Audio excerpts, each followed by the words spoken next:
un instant, parce qu'il ne faut pas avoir trop de regrets, nous devions faire l'acte 2 de la loi ASV qui était grand âge établissement.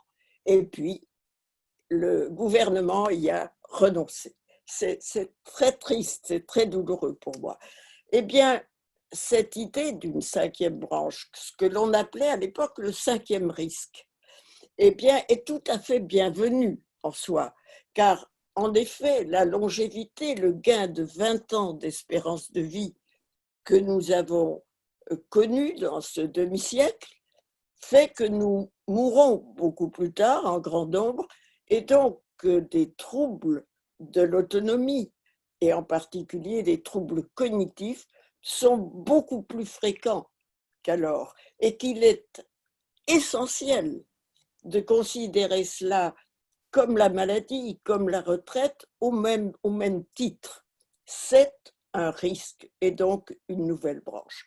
Par contre, il est vrai que cela ne va pas couvrir tout le champ de la longévité, de la révolution de l'âge, et en particulier ces questions de logement, ces questions d'adaptation du logement au grand âge qui est si important, car vous le savez, moins on a l'avenir d'aller en EHPAD, plus quelqu'un de ma génération est content et souhaite vieillir à domicile. Mais je donne cet exemple, mais il y a aussi toutes les données sur la prévention, sur la mobilité, sur l'isolement. Et cela, probablement, ne relève pas d'une branche de sécurité sociale.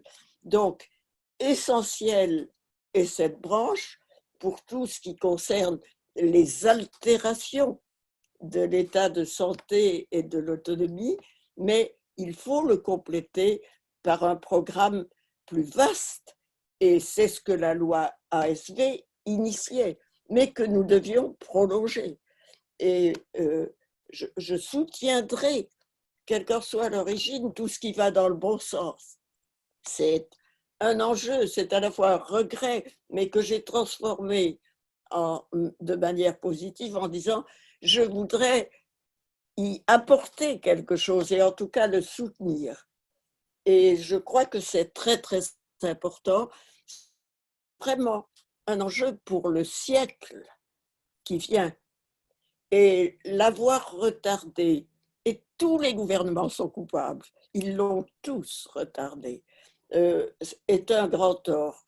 Un tort serait de n'y accorder que trop peu d'attention et trop peu de sphères de vision. C'est pas seulement que l'argent. Il faut voir large et en effet avoir un apport financier tout à fait important.